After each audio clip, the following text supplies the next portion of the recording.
Hello friends, आपका YouTube channel में एक बहुत हार्दिक स्वागत। और आज हम इस सीरीज में आगे जा रहे हैं। हमने सबसे पहले पढ़ा संविधान का विकास कहाँ से हुआ, हम संविधान में उपस्थित चीज़ें कहाँ कहाँ से प्राप्त की और क्या क्या है। अब आज हम संविधान का जो फर्स्ट पार्ट पहला भाग है, पहले उसे प्रस्तावना बोलते हैं, उद्देशिका, जो कि आपकी एनसीईआरटी सभी किताबों में लिखी होती है, जो मतलब संविधान का पूरा सार बताती है भाई संविधान में क्या चीज़ है, किस चीज़ के बारे में इतने बड़ा लिखित संविधान जो इंडिया का वो बताया गया है।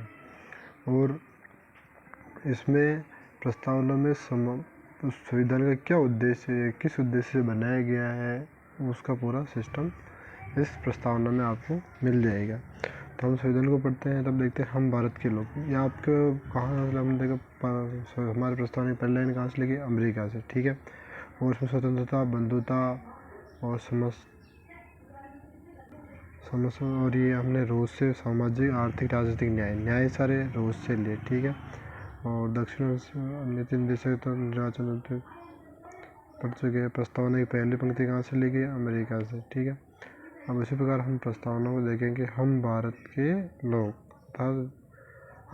अर्थात संप्रभुता जनता में ही निहित है। इस लाइन से हमें यह तात्पर्य है कि जितने भी राजनीतिक न्याय होगा या जो संविधान बनाया गया वो किसके लिए बनाया गया है। सबसे पहले संपूर्ण प्रभुत्व संपन्न किसके पास है, भारत की जनता के पास है, ठीक है। इसमें हम संविधान में निहित जैसे भारत को यहाँ कहते हैं संपूर्ण प्रभुत्व संपन्न भारत, समाजवादी, पंथ निरपेक्ष, लोकतांत्रिक और गणराज्य। 5 प्रकार से भारत की परिभाषा दी गई। भारत में क्या होना चाहिए, संपूर्ण प्रभुत्व संपन्न होना चाहिए, मतलब कि सब प्रक्रिया किसके पास होनी चाहिए, जनता के पास में होनी चाहिए। समाजवादी, हर समाज के व्यक्ति यहाँ रहना चाहिए और समाज की कर्तव्यता, उनके धर्म या उनके जो भी कल्चर है उनको साथ में लेके चलता है। और पंथ निरपेक्ष की बात है, पंथ निरपेक्ष पूरे भारत में मतलब कि कोई भी व्यक्ति हो, चाहे मुसलमान हो चाहे ईसाई हो, वो अपने धर्म के प्रति सतर्क रहकर अपने उसकी पूर्ति आराम से कर सकता है। उसकी जो भी कर्मकांड जो भी होते हैं उसमें मतलब किसी एक पर्टिकुलर समाज या धर्म को लेकर यह इसका निर्माण नहीं हुआ है राष्ट्र का। लोकतांत्रिक की परिभाषा आप जानते हो, जनता का जनता दर जनता के लिए। लोकतंत्र का मतलब कि जनता का सब कुछ होगा, जनता का ही न्याय होगा, जनता को ही के लिए जो भी कार्य या प्रगति की जाएगी वो जनता के लिए। लोकतांत्रिक होगा मतलब इस पर किसी का अधिकार नहीं, राजतंत्र नहीं होगा।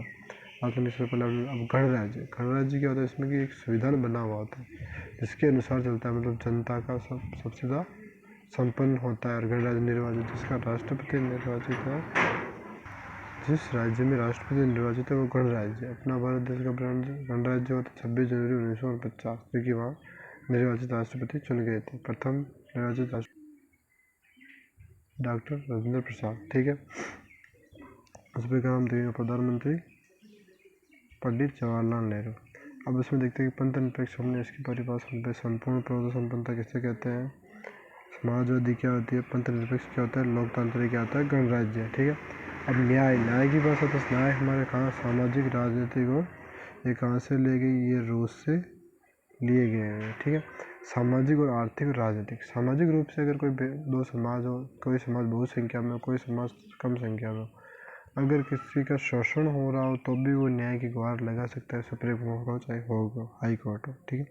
आर्थिक रूप से कोई प्रभुत्व संपन्न परिवार या किसी भारत में रह रहे छोटे परिवार के ऊपर आर्थिक रूप से दबाव बनाता है या एक्सटर्नल कुछ भी उस पर शोषण करता है उसका, तो उसके प्रति भी उसको न्याय दिया जा सकता है। राजनीतिक, जब कोई 2 पार्टी होती है, कोई पार्टी भारी बहुमतों में, मतलब उसका कुछ ज़्यादा प्रभुत्व है, छोटे पार्टी का प्रभुत्व नहीं है, उसको या शोषण करना या अलग आपराधिक तरीके से उसका कुछ भी करना, या कोई 2 दल हो जिनमें से कोई दल कमज़ोर हो उसको दबाना, तो उसके लिए भी हम न्याय मांग सकते हैं, सुप्रीम कोर्ट हो चाहे हाई कोर्ट में अपील करके। तो न्याय की परिभाषा, भारत के क्या क्या चाहिए, और इसमें न्याय में सामाजिक और आर्थिक न्याय।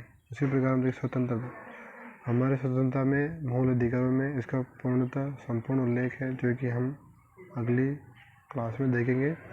इसमें नॉर्मली हम चल रहे थे किसी विचार, अभिव्यक्ति हम लोग खुद को प्रेजेंटेशन करना है। हाँ, मैं इस प्रकार से विश्वास करता हूँ। विश्वास, धर्म, और उपासना, अपने धर्म को मानना, किसी के ऊपर क्या बोलना क्या नहीं, उपासना।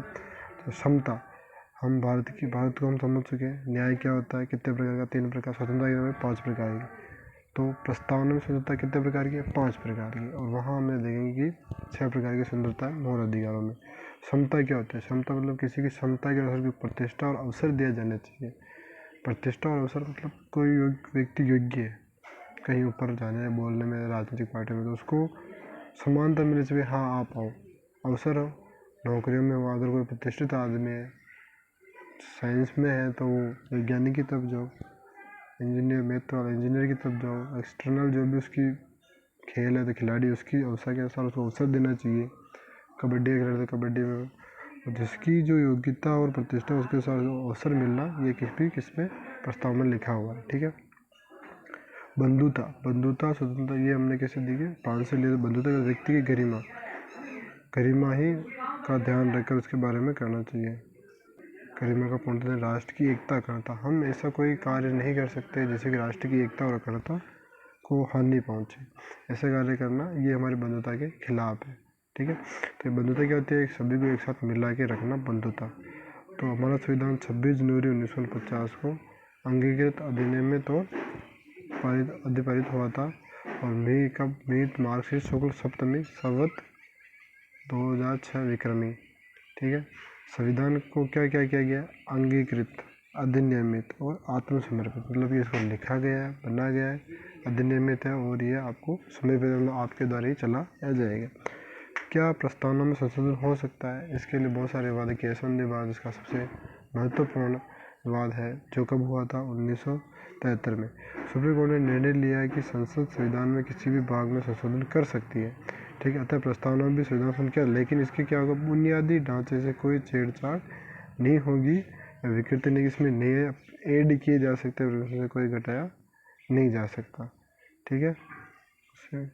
अब इसके लिए सबसे पहले देखें क्या संशोधन किया गया है। वैसे देखा जाए तो उसमें 42वां संविधान संशोधन हुआ था 1976 में, जिसको अपन बोलते हैं मिनी संविधान बोल सकते हैं। इसमें 3 नए शब्द प्रस्तावना में जुड़े गए थे। ये प्रस्तावना के साथ पूरे संविधान में इसके बहुत सारे परिवर्तन हुए हैं, वो हम आगे देखेंगे। पर प्रस्तावना में क्या परिवर्तन हुआ, 42वें संविधान के संशोधन के अनुसार इसमें जोड़ा गया था समाजवादी, पंथ निरपेक्ष और अखंडता। ये 3 शब्द 42वें संविधान संशोधन के द्वारा इसमें जोड़े गए। ठीक है। और क्या प्रस्तावना संविधान का भाग है, इस चीज़ को लेकर अभी भी चर्चा बनी, क्या संविधान का भाग है या नहीं है। तो जो संविधान का भाग उसमें चर्चा होगी, और भाग नहीं है तो इसमें संशोधन क्यों किया जाए। तो इसमें क्या क्या विवाद है, जैसे बेरोबाड़ी विवाद 1960 में सुप्रीम कोर्ट ने निर्णय दिया कि प्रस्तावना संविधान का भाग नहीं है। कौन से वाद में सुप्रीम कोर्ट ने दिया था कि ये संविधान का भाग नहीं, बेरोबाड़ी विवाद। फिर आए केशवन भारत विवाद 1900 में, जिसने अपने पूर्ण निर्णय को पलट दिया। ये माना जाता है कि प्रस्तावना संविधान का भाग है, लेकिन ये अनुच्छेदों की भांति प्रभावी नहीं है। प्रभावी हो जाए तो बात अलग है। प्रभावित नीति निर्देशक तक तो पूर्णतः रूप से प्रभावित नहीं होते हैं। हो जाए तो कोई भी राज्य हो स्वर्ग के जैसा जाएगा, हम ये बात पे आगे देखने वाले हैं। ना तो ये संसद की अतिरिक्त शक्तियाँ प्रदान करता है, न ही संसद में शक्ति को अंकुश लगाता है, ना तो कोई शक्तियाँ देता है और न ही उससे कोई शक्ति। बस ये कि किसी को समझाने, सब बड़े आदमी समझाते हैं ना, भाई हाँ ऐसा करो, ऐसा तो ऐसा देश होना चाहिए, ये संसद होना चाहिए, ये इसका काम है। ये न्यायालय द्वारा परिवर्तनीय भी नहीं है, न्यायालय द्वारा इसको परिवर्तित भी नहीं किया जा सकता। और ये इस प्रकार केशव भारती ने इतने तथ्य देकर बताया कि संविधान परिवर्तनीय है, पर इतना नहीं है कि मतलब न्यायालय मिल जाए, उसको नया जोड़ा नहीं जोड़ सकते, परंतु उसमें ही तोड़ मरोड़ा नहीं कर सकते। ठीक है। भारतीय संविधान का दर्शन, इस प्रस्ताव में विशेषण का उल्लेख करना। प्रस्तावना की आलोचना किसने क्या गया, ये नकल की गई है। इसमें पहली पंक्ति अमेरिका से ली गई है, जबकि शेष प्रारूप ऑस्ट्रेलिया से लिया गया है। ठीक है। इसमें समाजवाद शब्द का अर्थ स्पष्ट नहीं है, क्योंकि 1991 से हम लगातार पूंजीवादी की ओर बढ़ रहे हैं। पंथ निरपेक्ष शब्द का अर्थ भी स्पष्ट नहीं है, क्योंकि पंथ निरपेक्षता की पाश्चात्य मान्यता के अनुसार भारत पंथ निरपेक्ष राष्ट्र नहीं है, बल्कि हम सर्वधर्म संभव मानते हैं। प्रस्तावना अनुच्छेद की बातें प्रभावी नहीं, क्योंकि न्यायालय के लिए द्वारा परिवर्तनीय नहीं है। ये प्रस्तावना की आलोचना है।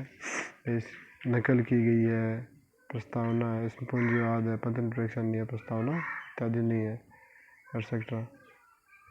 तो ये हमने आज प्रस्तावना कुछ देखी। इसमें सबसे पहले भारत के कितने हम भारत को किस प्रकार से बताएगा? संपूर्ण समाजवादी, पथनिरपेक्ष, लोकतांत्रिक, गणराज्य। 3 प्रकार न्याय, सामाजिक, आर्थिक, राजनीतिक। स्वतंत्रता 5 प्रकार विचार, अभिव्यक्ति, विश्वास, धर्म, उपासना। समता के की प्रतिष्ठित अवसर, बंधुत्व, व्यक्ति गरिमा के नीचे गरिमा रखने का अधिकार, एकता, अखंडता उसको जरूरी है, एकता का नहीं रखना। कब लागू हुआ? 26 जनवरी 1949, मार्क्सिस्ट, शुक्ल सप्तमी 2006, सिक्रमी। संविधान में अंगीकृत अधिनियम में आत्मसमर्पित किया गया है।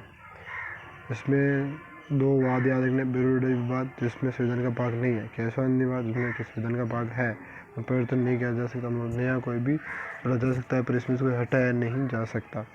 तो ठीक है, आज इतना ही। कल अपन पढ़ने वाले हैं, कल इस भाग में अनुसूचियाँ पढ़ने वाले हैं। तो आपका बहुत बहुत धन्यवाद और कृपया सब्सक्राइब लाइक जरूर कर दीजिए।